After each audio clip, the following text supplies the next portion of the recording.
Fala galera, sejam todos bem-vindos a mais um vídeo aqui no canal. Hoje galera, vamos fazer aqui uma reação e um corte aí do linha de passe, mesa redonda, falando tudo sobre esse empate aí entre Palmeiras e Cruzeiro pelo Campeonato Brasileiro, onde o Verdão aí vacilou, né, e teve lance aí na partida consideravelmente polêmica. Vamos ver a imprensa falando um pouquinho sobre tudo isso aí.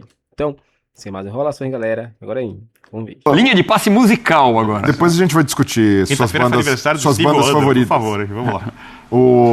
Mas o ponto disso é mostrar que o Palmeiras, como mandante, e até pela maneira como atua, né, no gramado sintético, acelerando mais o jogo, já era esperado que tivesse mais volume, que tivesse mais iniciativa, mas dentro desse cenário esperado, eu vejo que o Cruzeiro adotou uma boa postura de, eventualmente, se abrir a trocação com o Palmeiras.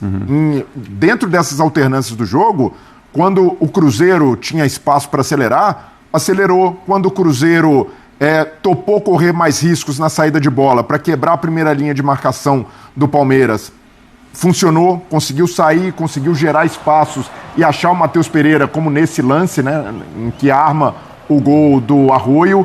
E a característica, né, do Cruzeiro sob o comando do Arthur Jorge é ter um ponta mais insinuante pelo lado direito.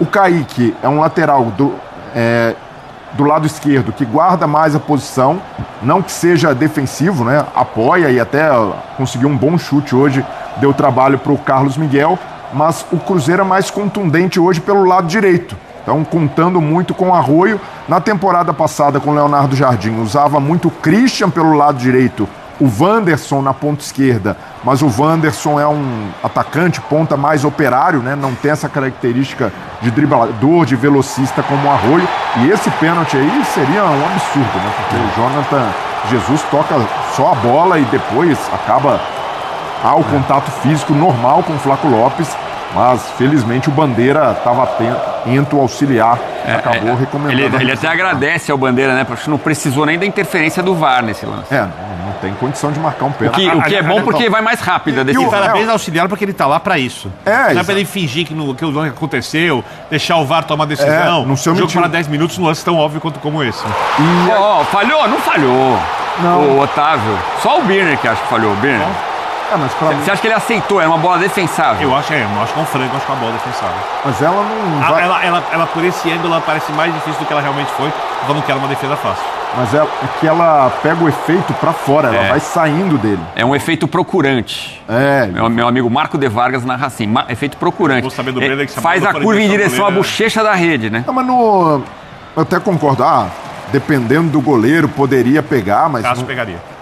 Não sei. O Cássio também tomou alguns gols no Cruzeiro que na época do Corinthians também não pegaria. O Otávio é uma boa novidade do Cruzeiro, né?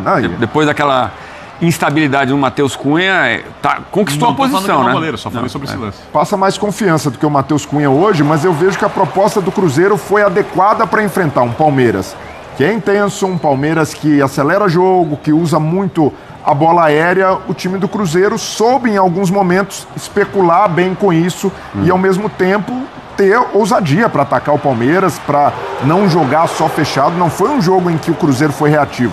Pelo contrário, o time quis jogar, o time termina com mais finalizações no gol, termina com um pouco mais de posse de bola. Foi um jogo corajoso do Cruzeiro fora de casa, por isso foi premiado com um ponto.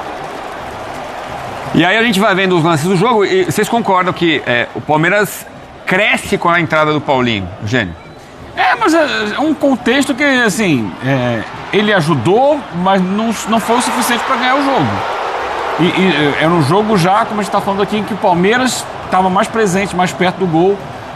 Então, assim, acho que é um jogador que tem muita qualidade técnica. Ele fez 9 passes, se não me engano, não errou nenhum.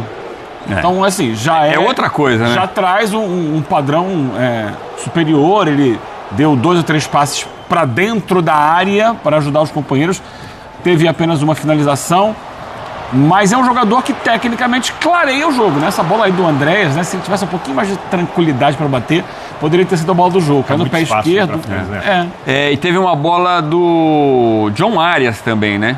Sim, que ele não pega muito bem. E a ala verde da ESPN lamentou bastante ali na redação. E eu queria destacar esse menino aí, ele vai crescendo, ele tem essa qualidade. O Jonathan Jesus, o zagueiro, ele, no jogo de ida contra o Goiás, na Copa do Brasil, ele faz um gol em que ele infiltra, tabela, recebe a bola na frente e toca na saída do goleiro.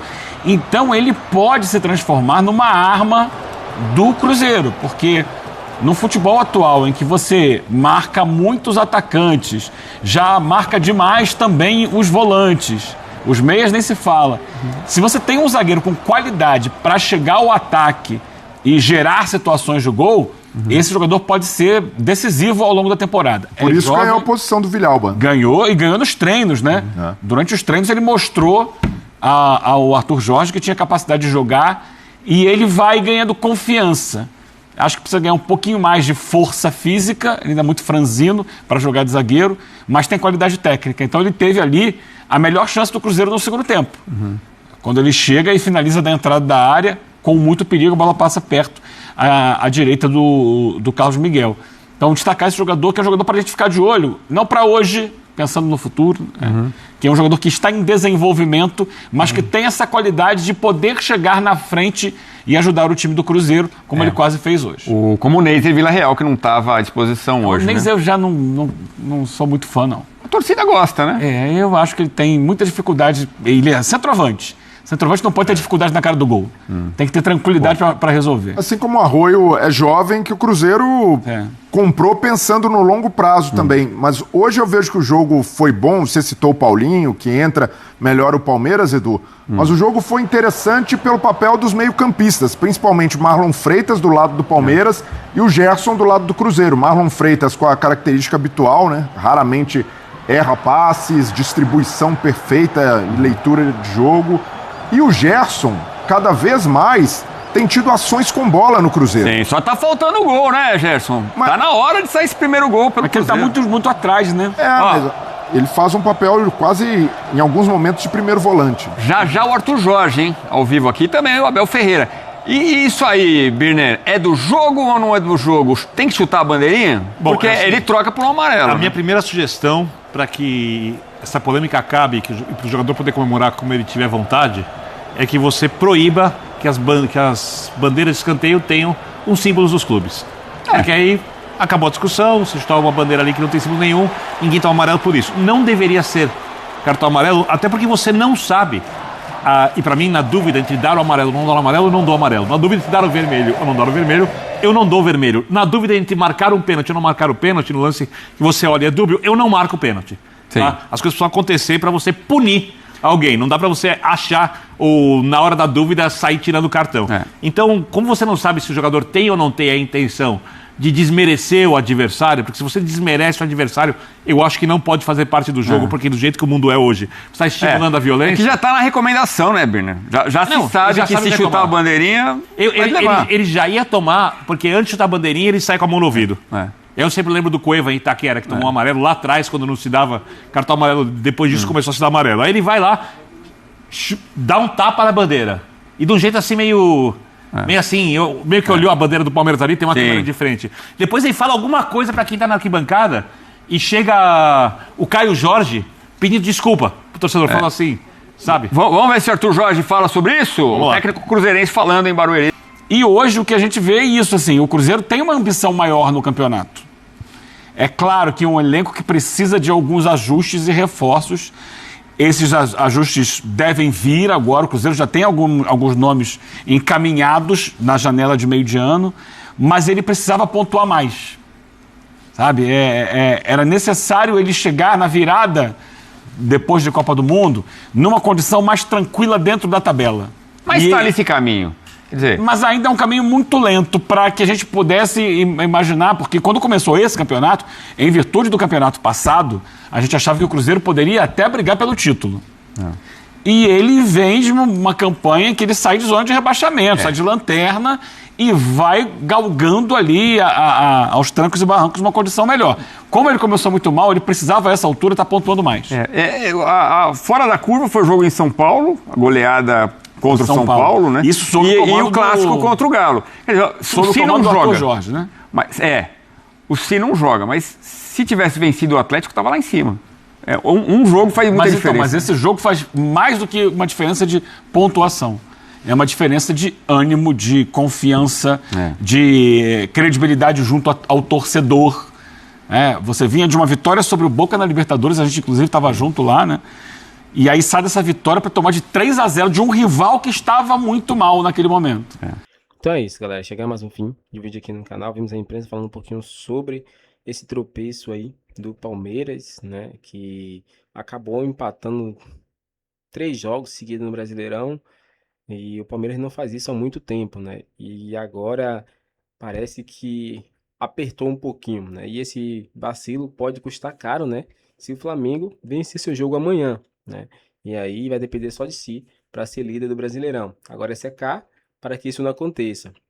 Mas, né, durante a partida, o jogo foi lá e cá, né? Foi uma trocação aí de 2 times aí que tentaram vencer a partida. Teve um lance do pênalti que, né, o juiz voltou atrás, não deu pênalti. E também teve o lance ali, né? Que Arroio bate na bandeira aí do Palmeiras e depois insulta ali também a torcida. Parece que faz um gesto ali. E era, né? Eu acredito que era para ser expulso, né? Mas acabou aí dando só amarelo. Mas esse qual a sua opinião? Comente sua opinião aqui pra gente, inscreva no canal, galera, e até o próximo vídeo.